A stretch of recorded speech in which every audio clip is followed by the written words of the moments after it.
Children, I hope you understood what are the main functions of a parliament and what are the two houses of parliament and what are the difference between Lok Sabha and Rajya Sabha. Today we are taking the class related to political executive. We have seen that there are mainly three sections of our parliament, that is legislature, executive and judiciary. And the legislature is making law, and the executive is executing, implementing the law, and the judiciary is solving the dispute between any problems related to people and government. Okay, today we are discussing who were the political executive. Do you remember the story of the office memorandum with which we started the chapter? Sure, you remember. And we found out that the person who signed the document did not take this decision. നമ്മൾ പറഞ്ഞാണ് ആ മെമ്മോറാണ്ടത്തിൽ താഴെ ഒപ്പിട്ടിരിക്കുന്നത് ഏത് മിനിസ്ട്രിയിലേക്കാണോ ആ memorandum prepare ചെയ്തിരിക്കുന്നത് അവരാണെന്ന് പറഞ്ഞു. പക്ഷേ ആ പേഴ്സൺ അല്ല ആ ഡിസിഷൻ എടുത്തിരിക്കുന്നത്. ആ ഡിസിഷൻ എങ്ങനെയാണ് എടുക്കുന്നത് എന്നുള്ളത് നമ്മൾ ഡിസ്കസ് ചെയ്ത് കഴിഞ്ഞ കാര്യമാണ്. He was only executing the policy decision taken by someone. That person that signed that memorandum was signed by one person. That person was only executing the policy decision taken by someone else. മറ്റൊരാൾ എടുത്ത ആ policy decision execute ചെയ്യുന്ന മാത്രമാണ്, sign ചെയ്ത് അത് execute ചെയ്യുന്ന മാത്രമാണ് അദ്ദേഹം ചെയ്തിരിക്കുന്നത്. But we also know that he could not have taken the decision if he did not have support from the Lok Sabha. അങ്ങനെ ഉണ്ടെങ്കിൽ ലോക്സഭയിലെ സപ്പോർട്ട് ഇല്ലാതെ ആ ഒരു ഡിസിഷൻ എടുക്കാൻ പറ്റത്തില്ലെന്നും നിങ്ങൾക്കറിയാം. In that sense, he was only executing the wishes of the parliament. അപ്പം എന്ത് പറയാൻ പറ്റും, പാർലമെന്റ് വിഷസ് എക്സിക്യൂട്ട് ചെയ്യുക മാത്രമാണ് ആ വ്യക്തി അവിടെ ചെയ്തിരിക്കുന്നത്. Thus at different levels of any government, we find functionaries who take day-to-day decision but do not exercise supreme power on behalf of the people. അപ്പോൾ നമുക്ക് കാണാൻ പറ്റും എല്ലാ ലെവൽ ഓഫ് ഗവൺമെന്റിലും ഒരു ഫങ്ഷണറീസ് കാണും. അവരെന്താ ചെയ്യുന്നത്, who take day to day decision, അവർ ഡെയിലിയുള്ള ഡിസിഷൻസ് എടുക്കുന്നു. But do not exercise supreme power on behalf of the people. പക്ഷേ ആ ഡിസിഷൻ എടുക്കാനുള്ള സുപ്രീം പവർ അവരല്ല എടുക്കുന്നത്. അത് ജനങ്ങളുടെ ആഗ്രഹം അനുസരിച്ച് മാത്രമായിരിക്കും ആ തീരുമാനങ്ങൾ അവിടെ നടപ്പിൽ വരുന്നത്. And all those functionaries R collectively known as the executive. And who were the executive? Different levels of any government, we find functionaries who take this day-to-day decision but do not exercise supreme power on behalf of the people, and that functionaries are collectively known as executives. They are called executive because they are in charge of the execution of the policies of the government. എന്തുകൊണ്ടാണ് അവർ executive എന്ന് പറയുന്നത്? ഗവൺമെന്റിന്റെ പോളിസികളെ execute ചെയ്യുന്നു അല്ലെങ്കിൽ നടപ്പിലാക്കുന്നു, അതുകൊണ്ടാണ് അവരെ executives എന്ന് പറയുന്നത്. Thus when we talk about the government, we usually mean the executive. അപ്പോൾ ഗവൺമെന്റ് എന്ന് പറയുന്നത് എന്താണ്? ഒരു എക്സിക്യൂട്ടീവ് പവർ ആണ് അല്ലേ? Political and permanent executive. But we can see two types of executive existed in our government. Some are political and some are permanent executive. What are the difference between political executive and a permanent executive? In a democratic country, two categories make up the executives. One that is elected by the people for a specific period is called the political executive.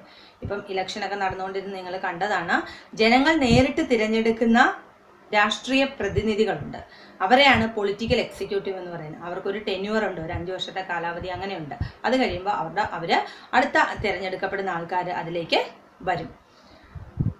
So political leaders who take the big decision falls in this category. അപ്പോൾ ആ കാറ്റഗറിയിൽ വരുന്ന political എക്സിക്യൂട്ടീവിന്റെ കാറ്റഗറിയിൽ വരുന്നത് ആരാണ്? Political leaders ആണ് political executive ആയിട്ട് വരുന്നത്. In the second category, people are appointed on a long-term basis. This is called the permanent executive or civil services.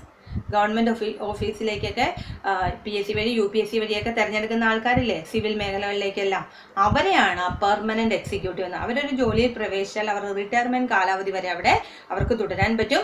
ഭരണം മാറി വന്നാലും അവർ തന്നെ ആയിരിക്കും ഈ ഭരണത്തിൽ വരുന്ന എല്ലാ ലീഡേഴ്സിനെയും വേണ്ട നിർദ്ദേശങ്ങൾ കൊടുക്കുകയും അവർക്ക് സപ്പോർട്ടായിട്ട് നിൽക്കുന്ന ഒരു ഗ്രൂപ്പ് ഓഫ് സർവീസ് പേഴ്സണൽ ഉണ്ട്, അവരെയാണ് പെർമനന്റ് എക്സിക്യൂട്ടീവ്സ് എന്ന് പറയുന്നത്. അവരാണ് പാർലമെന്റിൽ തീരുമാനിച്ച ഈ ഓരോ എഡ്യൂക്കേഷൻ ഡിപ്പാർട്ട്മെന്റ്, ഓരോ ഡിപ്പാർട്ട്മെന്റുകളുണ്ട്, അവിടെ എല്ലാം വർക്ക് ചെയ്യുന്ന ആൾക്കാരുണ്ട് അല്ലേ.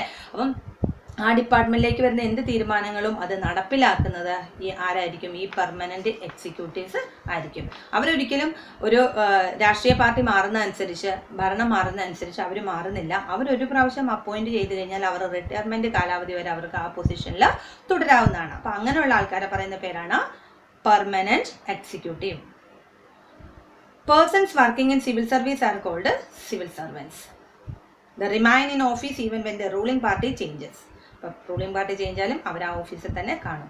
These officers work under political executive and assist them in carrying out the day to day administration. അപ്പോൾ അവരുടെ മെയിൻ ഫംഗ്ഷൻ എന്താണ്? പെർമനൻറ്റ് എക്സിക്യൂട്ടീവിൻ്റെ മെയിൻ ഫംഗ്ഷൻ എന്ന് പറയുന്നത് they can assist the political executive in carrying out the day-to-day administration. ദിവസമുള്ള ഒരു അഡ്മിനിസ്ട്രേഷനെ carry out ചെയ്യാനായിട്ട് പൊളിറ്റിക്കൽ എക്സിക്യൂട്ടീവിന് വേണ്ട അസിസ്റ്റൻസ് കൊടുക്കുക എന്നുള്ളതാണ് പെർമനൻറ്റ് എക്സിക്യൂട്ടീവിൻ്റെ duties. Can you recall the role of political and non-political executive in the case of the office memoranda? Okay. The civil servant is usually more educated and has more expert knowledge of the subject. നമുക്കറിയാൻ പറ്റും ഈ political ലീഡേഴ്സിനേക്കാളിയൊക്കെ more educated, more talented and more expert knowledge ഉള്ളവരായിരിക്കും permanent executive. അതുകൊണ്ടാണ് അവർ ആ പോസ്റ്റിലൊക്കെ civil സർവീസിലൊക്കെ കയറുക എന്ന് പറഞ്ഞു കഴിഞ്ഞാൽ ചെറിയ എഡ്യൂക്കേഷനൊന്നും പോരാ അല്ലേ, നല്ല രീതിയിലുള്ള എഡ്യൂക്കേഷനും അതുപോലെ ട്രെയിനിങ്ങും ഇൻ്റർവ്യൂവും എക്സാമും എല്ലാം കഴിഞ്ഞിട്ടാണ് അവർ ഈ പൊസിഷനിലേക്ക് എത്തുന്നത്. അപ്പം ഈ 5 വർഷത്തേക്ക് തിരഞ്ഞെടുക്കുന്ന പൊളിറ്റിക്കൽ ലീഡേഴ്സിനേക്കാളും നല്ല എഡ്യൂക്കേഷൻ ആയിരിക്കും, നല്ല എക്സ്പേർട്ട് നോളജും ഈ സിവിൽ സർവീസ് സെർവൻറ്റിന് അല്ലെങ്കിൽ പെർമനൻറ്റ് എക്സിക്യൂട്ടീവിന് ഉണ്ടായിരിക്കും. The advisors working in the finance ministry know more about economics than the finance minister. അപ്പോൾ ഫിനാൻസ് മിനിസ്ട്രിയിൽ വർക്ക് ചെയ്യുന്ന അപ്പോൾ സാമ്പത്തിക മേഖലയിൽ വർക്ക് ചെയ്യുന്ന സിവിൽ സർവൻസ് അവർക്ക് ഫിനാൻസ് മിനിസ്റ്ററിനേക്കാൾ നോളജ് ഉണ്ടായിരിക്കും എങ്ങനെയാണ് ഫിനാൻസ് കൈകാര്യം ചെയ്യുന്നത്. ഫിനാൻസ് മിനിസ്റ്റർ 5 വർഷത്തേക്ക് വരും, അത് കഴിയുമ്പോൾ പുതിയ ആൾക്കാർ വരും അല്ലേ. അവർക്ക് അതിനെപ്പറ്റി നോളജ് ഉണ്ടാകണമെന്നില്ല. അതൊരു പൊളിറ്റിക്കൽ പാർട്ടി അവർക്ക് ഭൂരിപക്ഷം കിട്ടിയവർ വരുന്നു, അതിലൊരാളെ ഫിനാൻസ് മിനിസ്റ്ററായിട്ട് തിരഞ്ഞെടുക്കുന്നു. ചെറിയ ഒരു നോളജ് മാത്രം അവർക്ക് അതിനെപ്പറ്റി കാണും. പക്ഷെ അവരെ സപ്പോർട്ട് ചെയ്യുന്നത് ആരായിരിക്കും? ഇതിനെപ്പറ്റി നല്ല ഡീറ്റെയിൽ ആയിട്ട് നോളജ് ഉള്ള പെർമനൻറ്റ് എക്സിക്യൂട്ടീവ് മെമ്പേഴ്സ് തന്നെയായിരിക്കും ആ വരുന്ന വ്യക്തികളെ സഹായിക്കുന്നത്. Sometimes the ministers may know very little about the technical matters that come under their ministry. This could easily happen in ministries like defense, industry, health, science, technology, mining. ഇതെല്ലാം ഓരോരോ ഡിപ്പാർട്ട്മെൻറ്റുകളാണ്. ഇവിടെ എല്ലാം civil servants permanent ആയിട്ട് work ചെയ്യുന്ന executives ഉണ്ട്. അവർ അവിടെ വരുന്ന മിനിസ്റ്റേഴ്സിനെയും സഹായിക്കുന്നു, അവരെ നല്ല രീതിയിൽ ഭരണം മുന്നോട്ട് കൊണ്ടുപോകാനായിട്ട് സഹായിക്കുന്നു. Why should the minister have the final say on these matters? The reason is very simple. In a democracy, the will of the people is supreme. എന്തുകൊണ്ടാണ് അത് അംഗീകരിക്കുന്നത്? will of the people is supreme. ഇവിടെ ജനങ്ങളുടെ ആഗ്രഹം അനുസരിച്ച് വേണം അവർ പെരുമാറാൻ. അതുകൊണ്ട് തന്നെയാണ് അവിടെ ഒരാളുടെ ഒരു ഡിസിഷൻ അവിടെ നടപ്പിലാവില്ല. The minister is elected by the people and thus empowered to exercise the will of the people on their behalf. Minister തിരഞ്ഞെടുക്കുന്ന ആരാണ്? പീപ്പിളാണ് തിരഞ്ഞെടുക്കുന്നത്. ആ പീപ്പിളിൻ്റെ നിർദ്ദേശം അനുസരിച്ച് തന്നെയായിരിക്കും ആ മിനിസ്റ്റർ വർക്ക് ചെയ്യുന്നത്. She is finally answerable to the people for all the consequence of her decision. എന്തെങ്കിലും ഒരു ഡിസിഷൻ എടുത്ത് എന്തെങ്കിലും കോൺസിക്വൻസ് വന്നു കഴിഞ്ഞാൽ അതിൻ്റെ ആൻസറബിൾ ആയിട്ടുള്ളത് ആരായിരിക്കും? ആ തിരഞ്ഞെടുക്കപ്പെട്ട ലീഡേഴ്സ് ആയിരിക്കും, പൊളിറ്റിക്കൽ എക്സിക്യൂട്ടീവ്സ് ആയിരിക്കും അതിന് ആൻസറബിൾ ആയിട്ടുള്ളത്. That is why the minister take all the final decision. The minister decides the overall framework and objectives in which a decision on policy should be made. The minister is not and is not expected to be an expert in the matter of their ministry. അയാൾ നല്ല എക്സ്പേർട്ടാണ്. മിനിസ്ട്രിയിൽ എല്ലാ കാര്യത്തിലും അയാൾ full expert ആയിരിക്കണമെന്നൊന്നുമില്ല. മറ്റുള്ള ഈ permanent എക്സിക്യൂട്ടീവിൻ്റെ സഹായത്തോടു കൂടിയാണ് അദ്ദേഹം ആ മേഖലകളിൽ തൻ്റെ എക്സ്പേർട്ട് അല്ലെങ്കിൽ തൻ്റെ കഴിവ് തെളിയിക്കുന്നത്. The minister takes the advice of experts on all technical matters, but very often experts hold different opinion for place before her more than one option, depending on what their overall objective is. The minister decide. പല കാര്യങ്ങൾ പറഞ്ഞു കൊടുക്കും. ഇപ്പം ഈ പറയുന്ന permanent executive മിനിസ്റ്റേഴ്സിന് ഇതിൻ്റെ consequence എന്തായിരിക്കും, ഇങ്ങനെ ആയിരിക്കണം എടുക്കേണ്ടതെന്നെല്ലാം പറഞ്ഞ് ഫിനാൻസ് മിനിസ്റ്റർ ഏത് മേഖലകളിലുള്ളവരെയാണെങ്കിലും അവരെ ബോധ്യപ്പെടുത്തും. അതിൽ നിന്ന് ഗുഡ് ഡിസിഷൻ ഏതാണോ അതായിരിക്കും അവിടുത്തെ പൊളിറ്റിക്കൽ എക്സിക്യൂട്ടീവ്സ് ഇംപ്ലിമെൻറ്റ് ചെയ്യുന്നത്. Actually, this happens in any large organization. Those who understand the overall picture take the most important decision. ആർക്കാണോ അതിനെപ്പറ്റി കൂടുതൽ അറിയാവുന്ന അവരായിരിക്കും കൂടുതൽ ഡിസിഷൻസ് എടുക്കുന്നത്. Not the expert. The experts can tell the route. ഈ experts എന്താ ചെയ്യുന്ന, റൂട്ട് ഇങ്ങനെ പോകണം, ഇതായിരിക്കും എന്ന് പറഞ്ഞു കൊടുക്കുന്നു മാത്രം. പക്ഷേ അവിടെ തീരുമാനങ്ങൾ എടുക്കുന്ന, അവിടെ മിനിസ്ട്രിയിൽ ആരാണോ ഉള്ളത് അദ്ദേഹമായിരിക്കും ആ തീരുമാനം എടുക്കുന്നത്. But someone with a larger view decides the destination. In a democracy elected ministers perform this role. അപ്പോൾ ആ റോള്, ആ ഡിസിഷൻ എടുക്കുന്ന റോള് ആരാണ് എടുക്കുന്നത്, നമ്മൾ തിരഞ്ഞെടുക്കപ്പെടുന്ന മിനിസ്റ്റേഴ്സ് ആണ് ആ റോള് എടുക്കുന്നത്. Prime ministers and council of ministers. അതിനകത്ത് പൊളിറ്റിക്കൽ എക്സിക്യൂട്ടീവിലെ ഏറ്റവും ഇമ്പോർട്ടൻ്റ് ആയിട്ടുള്ള വ്യക്തിയാണ് പ്രൈം മിനിസ്റ്റർ, അല്ലെ prime ministers and council of ministers. അദ്ദേഹത്തിൻ്റെ ഡ്യൂട്ടീസ് എന്തൊക്കെയാണ്, അവരെങ്ങനെയാണ് ഫങ്ഷൻ ചെയ്യുന്നതെന്നുള്ളതാണ് നമുക്ക് നെക്സ്റ്റ് പഠിക്കേണ്ടത്. Prime minister is the most important political institution in the country. Yes, yet there is no direct election to the post of prime minister. Prime മിനിസ്റ്ററിനെ നമ്മൾ നേരിട്ട് തിരഞ്ഞെടുക്കാറുണ്ടോ? ഇല്ല. The president appoints the prime minister. President ആണ് prime minister appoint ചെയ്യുന്നത്. But the president cannot appoint anyone she like. The president appoints the leader of the majority party or the coalition of parties that command a majority in the Lok Sabha as prime minister. Lok Sabha election നടക്കുമ്പോൾ നമ്മൾ M പിമാരെ തിരഞ്ഞെടുക്കും, അല്ലേ? M പിമാരെ തിരഞ്ഞെടുത്ത് വിടുന്നതിൽ നിന്ന് ആർക്കാണോ ഭൂരിപക്ഷം, 540 ആണുള്ളത്, അതിനകത്ത് ഹാഫ്, അതിൻ്റെ പകുതിയേക്കാൾ കൂടുതൽ വോട്ട് ഏത് പാർട്ടിക്കാണോ കിട്ടുന്ന അതിൽ ടോപ്പ് ലീഡർ തന്നെ ആയിരിക്കും പ്രസിഡന്റ് ആരായിട്ട് തിരഞ്ഞെടുക്കുന്ന, പ്രൈം മിനിസ്റ്റർ ആയിട്ട് തിരഞ്ഞെടുക്കുക. അല്ലാതെ പ്രസിഡന്റ് തിരഞ്ഞെടുക്കുന്നതെന്ന് പറഞ്ഞ് പ്രസിഡന്റിന് ഇഷ്ടമുള്ള ഒരു വ്യക്തിയല്ല പ്രൈം മിനിസ്റ്റർ ആയിട്ട് തിരഞ്ഞെടുക്കുന്നത്. ആ ലോക്സഭ ഇലക്ഷനിൽ മെജോറിറ്റി സീറ്റ് കിട്ടിയ പാർട്ടിയിലെ ടോപ്പ് ലീഡറിനെ ആയിരിക്കും പ്രൈം മിനിസ്റ്റർ ആയിട്ട് പ്രസിഡന്റ് ഇലക്ട് ചെയ്യുന്നത്. In case no single party or alliance get a majority, the president appoints the person most likely to secure a majority support. ഇനി ആർക്കും കംപ്ലീറ്റ് ആയിട്ട് അല്ലെങ്കിൽ ഹാഫ് ഓഫ് ദ വോട്ടിൻ്റെ കൂടുതൽ, അതായത് ഭൂരിപക്ഷം കിട്ടിയില്ലെങ്കിൽ, മെജോറിറ്റി സീറ്റ് കിട്ടിയില്ലെങ്കിൽ കൊയിലീഷൻ ഗവൺമെൻറ് 2-3 പാർട്ടികൾ ഒരുമിച്ച് ചേർന്നിട്ട് മെജോറിറ്റി സീറ്റായിട്ട് ഭരിക്കും. അപ്പോൾ അതിൽ നിന്ന് നല്ല ലീഡർ ആരാണോ, എല്ലാവർക്കും ജനസമ്മതനായിട്ടുള്ള ഒരു ലീഡർ ആരായിരിക്കും, അദ്ദേഹത്തിനെ ആയിരിക്കും പ്രസിഡന്റ് പ്രൈം മിനിസ്റ്റർ ആയിട്ട് തിരഞ്ഞെടുക്കുന്നത്. The Prime Minister does not have a fixed tenure. He continues in power so long as there remains the leader of the majority party or coalition. അങ്ങനെ കൊയിലീഷൻ government എന്ന് പറയുന്നത് തൂക്ക് മന്ത്രിസഭ എന്ന് പറയും. 2-3 പാർട്ടിക്കാർ ചേർന്നിട്ട് ഒരാൾ പിൻവലിഞ്ഞു കഴിഞ്ഞാൽ അവരുടെ ഭൂരിപക്ഷം നഷ്ടപ്പെടും, ആ പ്രൈം മിനിസ്റ്ററിന്റെ സ്ഥാനം അവിടെ പോകും. അതേസമയം മെജോറിറ്റി സീറ്റിൽ കയറി, ഇപ്പം BJP കയറിയിരിക്കുന്ന മെജോറിറ്റി സീറ്റിലാണ്, അപ്പോൾ അവർക്ക് 5 വർഷവും അവിടെ ഭരിക്കാം. ആരും അവരെ ഈ പറഞ്ഞതുപോലെ സപ്പോർട്ട് പിൻവലിക്കാനില്ല, അവരുടെ പാർട്ടിക്ക് തന്നെ കിട്ടിയതാണ്. പക്ഷേ അതിന് മുമ്പുള്ള UPA സർക്കാരും UPA സർക്കാരിനൊക്കെ കൊയിലീഷനായിരുന്നു, അല്ലേ? അലയൻസ് പാർട്ടി ആയിരുന്നു. അപ്പോൾ അലയൻസ് പാർട്ടിയിൽ മറ്റൊരു പാർട്ടിക്കാർ അതിൽ നിന്ന് പിൻവലിഞ്ഞു കഴിഞ്ഞാൽ അവരുടെ മെജോറിറ്റി നഷ്ടപ്പെടുക, പ്രൈം മിനിസ്റ്ററിൻ്റെ സ്ഥാനം പോവുകയും ചെയ്യും. ആഫ്റ്റർ ദ അപ്പോയിൻമെന്റ് of the prime minister, the president appoints other ministers on the advice of the prime minister.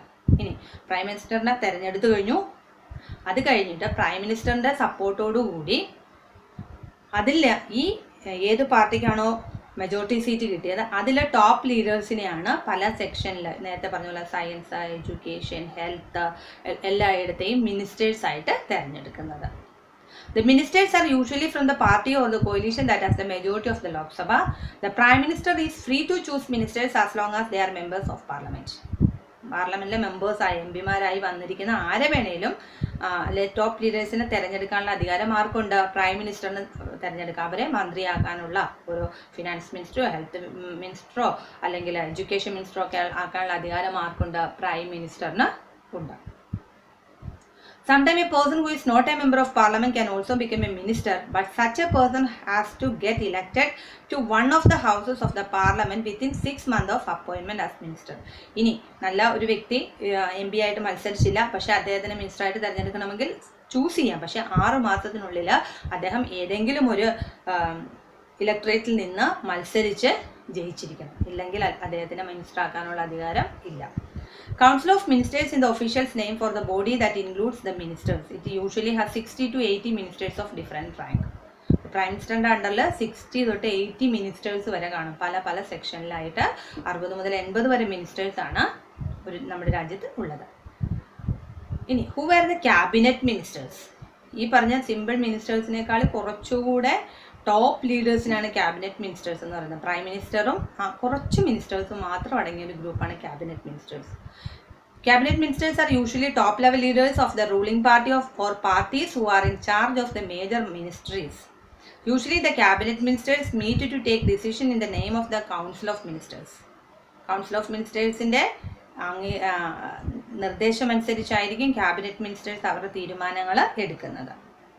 Cabinet is thus an inner ring of the Council of Ministers. It comprises about 20 ministers. നേരത്തെ പറഞ്ഞു 60 to 80 ministers prime മിനിസ്റ്ററിൻ്റെ അണ്ടറിൽ കാണും. അതിലുള്ള ഒരു 20 പേര് മാത്രം, prime minister ഉൾപ്പെടുന്ന 20 പേര് മാത്രമാണ് ഏത് ഗ്രൂപ്പിൽ വരുന്ന ക്യാബിനറ്റ് മിനിസ്റ്ററിൽ വരുന്നത്. അപ്പം ഏറ്റവും ടോപ്പ് ഡിസിഷൻ വരുമ്പോൾ ആദ്യം ഈ ക്യാബിനറ്റ് മിനിസ്ട്രിയിൽ അതിനെപ്പറ്റി ഡിസ്കഷൻ നടത്തും. അത് കഴിഞ്ഞിട്ടാണ് കൗൺസിൽ ഓഫ് മിനിസ്റ്റേഴ്സിലേക്ക് അത് പോകുന്നത്. ബാക്കി 80-60 പേരിലേക്ക് അത് പോകുന്നത്. അങ്ങനെ ഒരു കൂട്ടായ തീരുമാനമാണ് വരുന്നത്. Then, ministers of state with independent charges. They are usually in charge of smaller ministries. They participate in the cabinet meeting only when specially invited. ഇനിയുണ്ട് സ്റ്റേറ്റ് വിത്ത് ഇൻഡിപെൻഡൻറ്റ്, ഓരോ സ്റ്റേറ്റിന് ഇൻഡിപെൻഡൻറ്റ് ചാർജുള്ള മിനിസ്റ്റേഴ്സ് ഉണ്ട്. ഈ ക്യാബിനറ്റ് മിനിസ്റ്ററിലേക്ക് ഈ 80-60 നിന്ന് തന്നെ വേണമെന്നില്ല, പക്ഷെ മറ്റതിൽ നിന്ന് നമുക്ക് എടുക്കാൻ പറ്റും. മറ്റ് സ്റ്റേറ്റുകളിൽ നിന്നുള്ള മിനിസ്റ്റേഴ്സിനെ തിരഞ്ഞെടുക്കാൻ പറ്റും. പക്ഷെ അവർക്ക് ക്യാബിനറ്റ് മീറ്റിങ്ങിൽ സ്പെഷ്യലി ഇൻവൈറ്റ് ചെയ്താൽ മാത്രമേ പങ്കെടുക്കാനുള്ള അവകാശം ഉള്ളൂ. Ministers of states are attached to and required to assist cabinet ministers. സ്റ്റേറ്റിലെ മിനിസ്റ്റേഴ്സ് എല്ലാം ക്യാബിനറ്റ് മിനിസ്റ്റേഴ്സിന് സപ്പോർട്ട് ചെയ്യാനായിട്ട് ഉണ്ടാവും. Since it is not practical for all ministers to meet regularly and discuss everything, the decisions are taken by cabinet meeting. ഈ 80-60 meeting ministers എന്ന് പറയുന്നത് പല സ്റ്റേറ്റിൽ നിന്നുള്ളവരായിരിക്കും. എല്ലാവരെയും കൂടി ഒരുമിച്ച് കോർഡിനേറ്റ് ചെയ്ത് എല്ലാ ഡിസിഷനും എടുക്കുക എന്ന് പറയുന്നത് it's not possible. So these cabinet ministers are taking more important decisions and after that they are discussing these matter with the Council of Ministers. That is why parliamentary democracy in most countries is often known as the cabinet form of the government. The cabinet work as a team. The ministers may have different views and opinion, but everyone has to own up to every decisions of the cabinet. എല്ലാവർക്കും പല വ്യക്തികളാണ് അല്ലേ, അപ്പോൾ പലതരത്തിലുള്ള താല്പര്യങ്ങൾ കാണും, പലതരത്തിലുള്ള നിർദ്ദേശങ്ങളായിരിക്കും. അതെല്ലാം അംഗീകരിച്ചുകൊണ്ടുള്ളൊരു തീരുമാനമായിരിക്കും അവിടെ നടപ്പിൽ വരുന്നത്. No ministers can openly criticize any decision of the government. ഒരു മിനിസ്റ്റേഴ്സിനും ഒരു ഗവൺമെൻറ്റിൻ്റെ തീരുമാനങ്ങൾ ഓപ്പണായിട്ട് ക്രിറ്റിസൈസ് ചെയ്യാൻ പറ്റില്ല. Even if it is about another ministry or department. Every ministry has the secretaries who are civil servant.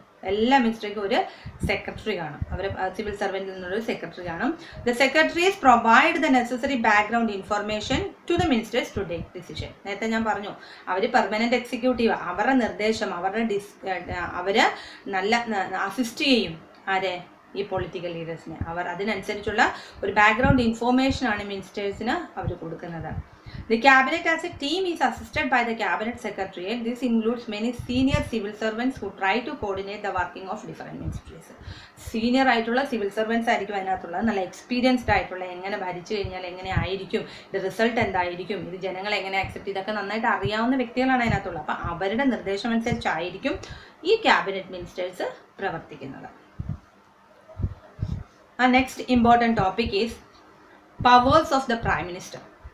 The Constitution does not say very much about the powers of the Prime Ministers or the Ministers for their relations with each other.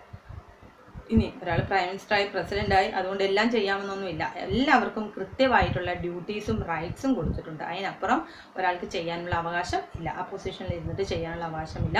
അതുപോലെ tenure ഉണ്ട്, ഇത്ര കാലാവധി എന്നുണ്ട്. അത് കഴിയുമ്പോൾ അവരവിടെ അടുത്ത ഇലക്ഷന് ഫേസ് ചെയ്തേ പറ്റും. അല്ലാതെ ഞാൻ ഇവിടുന്ന് പോകുന്നില്ല എന്ന് പറഞ്ഞ് അവിടെ ഇരിക്കാനൊന്നും പറ്റില്ല. But as head of the government, the prime minister has wide ranging powers. He chairs cabinet meeting. Cabinet മീറ്റിങ്ങിൻ്റെ ചെയർമാൻ എന്ന് പറയുന്ന ആരാണ്? പ്രൈം മിനിസ്റ്ററാണ്. He coordinate the work of different department. His decisions are final in case of disagreement arise between department.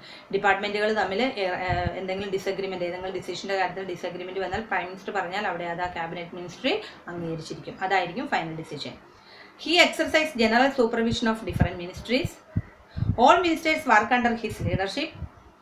The prime minister distributes and redistributes work to the ministers. Prime മിനിസ്റ്ററാണ് മിനിസ്റ്റേഴ്സിന് ഏത് പൊസിഷനിലിരിക്കണം, ഏതിലായിരിക്കണം അവർ work ചെയ്യേണ്ടത്, ഏത് minister ആയിരിക്കും, ഇതെല്ലാം തീരുമാനിക്കുന്ന prime മിനിസ്റ്ററാണ്. അത് റീഡിസ്ട്രിബ്യൂട്ട് ചെയ്ത് കൊടുക്കും. ചിലപ്പോൾ കൊടുക്കുന്ന വർക്കുകൾ തിരിച്ചെടുത്തിട്ട് വേറൊരു ഡിപ്പാർട്ട്മെൻറ്റ് കൊടുക്കും. അതെല്ലാം പ്രൈം മിനിസ്റ്ററാണ് ഡിസൈഡ് ചെയ്യുന്നത്. He also has the power to dismiss ministers. Ministers എന്തെങ്കിലും കറപ്റ്റഡ് ആയിട്ടുള്ള കാര്യങ്ങൾ ചെയ്താൽ അവർ ഡിസ്മിസ് ചെയ്യാനുള്ള അധികാരവും പ്രൈം മിനിസ്റ്ററിനുണ്ട്. When the prime minister quits, the entire ministry quits. ഇനി പ്രൈം മിനിസ്റ്ററാണ് ക്വിറ്റ്സ് ചെയ്തതെങ്കിൽ, പിന്മാറിയെങ്കിൽ പ്രൈം മിനിസ്റ്ററിൻ്റെ അണ്ടറിലുള്ള മിനിസ്ട്രി മൊത്തവും ക്വിറ്റ് ചെയ്തു എന്ന് തന്നെയാണ് അർത്ഥം. Thus, if the cabinet is the most powerful institution in India, within the cabinet, it is the prime minister who is most powerful. അപ്പം ക്യാബിനറ്റിലെ ഏറ്റവും പവർഫുൾ ആയിട്ടുള്ളത് ആരാണ്? Prime minister. ക്വസ്റ്റ്യൻ വരാറുള്ള നമുക്ക് തെറ്റിപ്പോകും, പ്രസിഡന്റ് ആണെന്നും പറഞ്ഞ് എഴുതും. അങ്ങനെയല്ല, ക്യാബിനറ്റ് മിനിസ്ട്രിയിലെ ഏറ്റവും പവറുള്ള ലീഡർ എന്ന് പറയുന്നത് പ്രൈം മിനിസ്റ്റർ ആണ്. The powers of the Prime Minister in all parliamentary democracies of the world have increased so much in recent decades that parliamentary democracies are sometimes seen as prime ministerial form of government. ഇപ്പോൾ prime മിനിസ്റ്ററിൻ്റെ role കൂടി വരികയാണ്. ഒരു prime minister form of government ആയിട്ട് വന്നുകൊണ്ടിരിക്കുകയാണ്. As political parties have come to play a major role in politics, the Prime Minister controls the cabinet and parliament through the party. പാർട്ടിയിലൂടെയാണ് prime minister അത് control ചെയ്യുന്നത്. The media also contributes to their trend by making politics and elections as a competition between top leaders of parties. Medias എന്ന് പറയുമ്പോൾ ഭയങ്കര ഫംഗ്ഷനാണ്. നമ്മുടെ government സ്മൂത്തായിട്ട് work ചെയ്യാനുള്ള വലിയൊരു റോള് തന്നെയാണ് മീഡിയാസിനുള്ളത്. In India too, we have seen such a tendency towards the concentration of powers in the hands of Prime Minister. Jawaharlal Nehru, the first Prime Minister of India, exercised enormous authority because he had a great influence over the public. ആദ്യത്തെ നമ്മുടെ prime minister ആയിരുന്നു ജവഹർലാൽ നെഹ്റു. അദ്ദേഹത്തിന് പബ്ലിക്കുമായിട്ട് നല്ലൊരു connection ഉണ്ടായിരുന്നു. കാരണം അത്രയും ആൾക്കാരെ ആയിട്ട് ഇൻഫ്ലുവൻസ് ആയിട്ടുള്ളൊരു വ്യക്തിയായിരുന്നു Jawaharlal Nehru. Of course, the extent of power wielded by a prime minister also depends on the personality of the person holding that position. ആ പൊസിഷനിലിരിക്കുന്ന ആളുടെ പേഴ്സണാലിറ്റി, അയാളുടെ പവർ, ലോകം മുഴുവൻ അറിയുന്ന ഒരു നേതാവായിട്ട് മാറുക എന്നൊക്കെ ഉള്ളത് ആ വ്യക്തികളുടെ ഒരു കഴിവനുസരിച്ചാണ് തീരുമാനിക്കപ്പെടുന്നത്. However, in recent years, the rise of coalition politics has imposed certain constraints in the power of the prime minister, and the prime ministers of the coalition government cannot take decision as he likes. He has to accommodate different groups and factions in his party as well as among alliance partners. പക്ഷേ അത് single majority കിട്ടിയ പാർട്ടിക്ക് മാത്രമേ prime മിനിസ്റ്റേഴ്സിന് ഇത്രയധികം പവറോട് കൂടി ഭരിക്കാൻ പറ്റുള്ളൂ. കോalition government ആണെങ്കിൽ 2-3 പാർട്ടികൾ ഒരുമിച്ച് ചേർന്നായിരിക്കും ഈ ഒരു ഭൂരിപക്ഷം നേടുന്നത്. അപ്പം ഏതെങ്കിലും ഒരു പാർട്ടി കാല് വാരിയാൽ, നമ്മളങ്ങനെ ലോക്കൽ ലാംഗ്വേജിൽ പറയുന്നത്, അതായത് അവരുടെ സപ്പോർട്ട് പിൻവലിച്ചാൽ ഈ പ്രൈം മിനിസ്റ്ററിൻ്റെ പവർ ഇല്ലാതാകുന്ന ഒരു സിറ്റുവേഷൻ വരും. He also has to need to the views and position of the coalition partners and other parties. അതുകൊണ്ട് അദ്ദേഹത്തിന് സ്വയം ഒരു കോalition പാർട്ടി ആണെങ്കിൽ സ്വയം ഒരു ഡിസിഷൻ എടുക്കാൻ എപ്പോഴും ഒരു സംശയമായിരിക്കും. എടുത്തു കഴിഞ്ഞാൽ മറ്റുള്ളവർക്ക് അത് ഇഷ്ടപ്പെടുവോ, തൻ്റെ സപ്പോർട്ട് ചെയ്യുന്ന മറ്റു പാർട്ടിക്കാർ അതിൽ നിന്ന് പിന്തിരിയുവോ എന്നൊക്കെ ഉള്ളൊരു പേടിയോടുകൂടി മാത്രമേ ഒരു കോalition ഗവൺമെൻറ്റിലെ പ്രൈം മിനിസ്റ്ററിന് ഫംഗ്ഷൻ ചെയ്യാൻ പറ്റുള്ളൂ. അതേസമയം ഇൻഡിവിജ്വൽ മെജോറിറ്റി ആണെങ്കിൽ ആ പ്രൈം മിനിസ്റ്ററിന് അൾട്ടിമേറ്റ് പവർ കൊണ്ടുവന്നിട്ട് നല്ല രീതിയിലൊരു ഭരണം കാഴ്ചവെക്കാനായിട്ട് പറ്റും. നമ്മുടെ ഇന്ത്യയിൽ 1947 തൊട്ട് കുറേ കാലത്തോളം കോൺഗ്രസ് നല്ല സ്ട്രോങ് ആയിട്ട് സിംഗിൾ മെജോറിറ്റി ആയിട്ട് ഭരിച്ചുകൊണ്ടിരുന്നു. പക്ഷേ ഒരു 10 years ബിഫോർ തൊട്ട് അത് മാറിയിട്ട് ഒരു പാർട്ടിക്ക് മെജോറിറ്റി കിട്ടാത്തൊരു സിറ്റുവേഷൻ ആയിരുന്നു. എന്നാൽ ലാസ്റ്റ് മിനിസ്ട്രി ആയപ്പോഴേക്കും വീണ്ടും NDAക്ക് സപ്പോർട്ട് വന്നിട്ട് ഒരു സിംഗിൾ മിനിസ്ട്രിയാണ് ഇപ്പോൾ രൂപീകരിച്ചിരിക്കുന്നത്. And Narendra Modi is the prime minister അല്ലേ, നമുക്കറിയാം. അപ്പം അദ്ദേഹത്തിൻ്റെതായിട്ടുള്ള ഡിസിഷൻ എടുക്കാനുള്ള പവർ ഉണ്ട്, കാരണം സിംഗിൾ മെജോറിറ്റി കിട്ടിയ ഒരു വ്യക്തിയാണ്. And the coalition parties, partners and other parties on who support the survival of the government depends. നേരത്തെ പറഞ്ഞ കോalition ഗവൺമെൻറ് ആണെങ്കിൽ ആരാണോ അവർ സപ്പോർട്ട് ചെയ്തിരിക്കുന്നത് അവരുടെ സപ്പോർട്ട് ഇല്ല എങ്കിൽ ഇവരുടെ സർവൈവൽ, ഇവർക്ക് നിലനിൽപ്പ് പോലും ഇല്ലാതാകും. അതുകൊണ്ട് ആ പ്രൈം മിനിസ്റ്ററിന് അത്ര സ്ട്രോങ് ആയിട്ട് ഡിസിഷൻ എടുക്കാൻ പറ്റില്ല. പക്ഷേ ഇപ്പോഴത്തെ നമ്മുടെ ഇന്ത്യയുടെ സിറ്റുവേഷൻ അനുസരിച്ച് ഇത് സിംഗിൾ മെജോറിറ്റി ഉള്ള ഒരു രാജ്യമായിട്ട് മാറി. അപ്പോൾ അതുകൊണ്ട് തന്നെ പ്രൈം മിനിസ്റ്ററിൻ്റെ പവർ കുറച്ചുകൂടെ കൂടിയിരിക്കുകയാണ്. Okay children, next topic is what are the functions of the president, that we will discuss in the next class. You read the textbook 2 or 3 times, okay, and complete all the notes and learn it well. Thank you. Have a nice day.